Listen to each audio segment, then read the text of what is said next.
सेठ जी की लड़की। एक गांव में एक सेठ बहुत ही ज्यादा पैसे वाला था। उस सेठ के घर में उसकी पत्नी और उसकी एक बहुत ही सुंदर बेटी भी रहती थी। तभी उस सेठ ने अपनी इकलौती बेटी का रिश्ता दूसरे गांव में एक बहुत ही ज्यादा अमीर घर में करवा दिया। लेकिन शायद उसकी बेटी के भाग्य में सुख बिल्कुल भी नहीं था, क्योंकि उसका पति जुआरी और शराबी था और कुछ ही साल बाद वह बिल्कुल ही गरीब हो गए। तभी बेटी की ऐसी हालत देखकर सेठानी रोज सेठ से कहती कि आप इतना दान धर्म करते हो, मगर क्या आपको अपनी बेटी की बिल्कुल परेशानी भी नजर नहीं आती? उसकी मदद क्यों नहीं करते?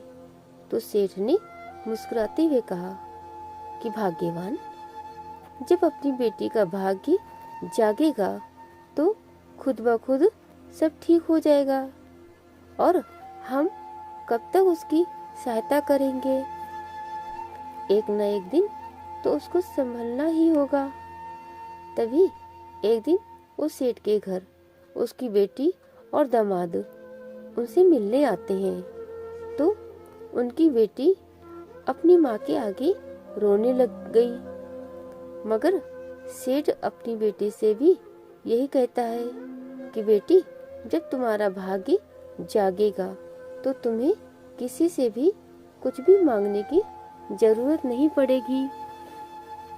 लेकिन फिर भी वह सेठ अपनी पत्नी से कहता है कि तुम अपनी बेटी को 2 बोरी गेहूं दे देना। तो सेठानी ने जल्दी जल्दी कुछ बूंदी के लड्डू बनाकर उन लड्डुओं के बीच कई सोने के सिक्के डाल दिए और जल्दी जल्दी में अपनी बेटी और जमाई को 2 बोरी गेहूं और बूंदी के लड्डू उन्हें दे दिए और फिर वो उन्हें एक तांगे में रखकर ले गए। तो उस लड़की के पति ने सोचा कि इस तांगे वाले को किराया न देकर सास के दिए हुए लड्डू दे देंगे और अपना किराया भी बच जाएगा। तभी वह तांगे वाला उनका सामान उनके घर पर उतार देता है और तभी वह लड़की के पति ने उसे कहा कि हमारे पास किराया नहीं है, ऐसा करो कि तुम ये लड्डू ले जाओ। तो उस तांगे वाले ने उनकी मजबूरी देखकर वह लड्डू ले लिए। लेकिन फिर उस तांगे वाले ने सोचा कि मैं इन लड्डुओं को अपने जानने वाले हलवाई को बेचकर पैसे ले लेता हूँ। तो उसने अपने गांव में एक हलवाई को वो लड्डू बेच दिए और उसके बदले कुछ पैसे ले लिए।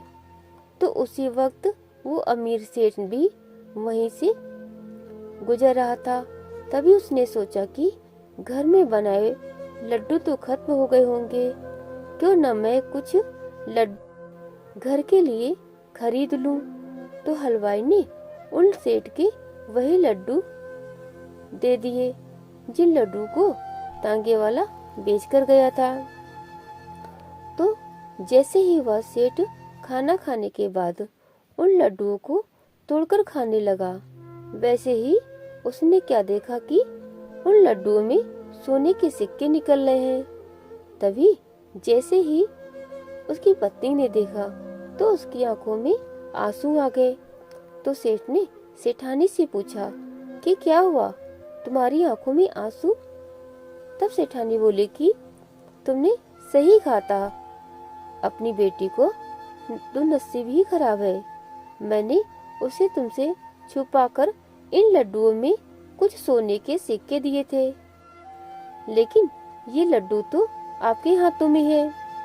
तभी उसने अपनी पत्नी को अपने सीने से लगाकर कहा कि भाग्यवान, मैंने कहा था ना कि बिना भाग्य के किसी को एक दाना भी नहीं मिल सकता, और ये लीला तो उस ईश्वर की है, और जब वो चाहेगा अपनी बेटी को किसी के भी आगे हाथ फैलाने की कोई भी जरूरत नहीं होगी, और एक दिन उसका भी भाग्य जरूर चमकेगा। तो दोस्तों, वाकई में बिना भाग्य के जीवन में कुछ भी नहीं। लेकिन दोस्तों, हमेशा आप अच्छे कर्म या अच्छे काम करते रहेंगे तो एक दिन भाग्य भी आपके पीछे भागने पर मजबूर हो जाएगा। धन्यवाद। दोस्तों, कहानी पसंद आई हो तो वीडियो को लाइक करिए, अपने दोस्तों के साथ शेयर कीजिए, साथ ही सब्सक्राइब कर लीजिए, जिससे कि इस तरह की इंटरेस्टिंग और नॉलेजेबल कहानियाँ आप लोगों को टाइम टू टाइम मिलती रहे। कहानी सुनने के लिए आप सभी का बहुत बहुत धन्यवाद। साथ ही इस कहानी के बारे में आपकी क्या राय है, हमें कमेंट करके अवश्य बताएं।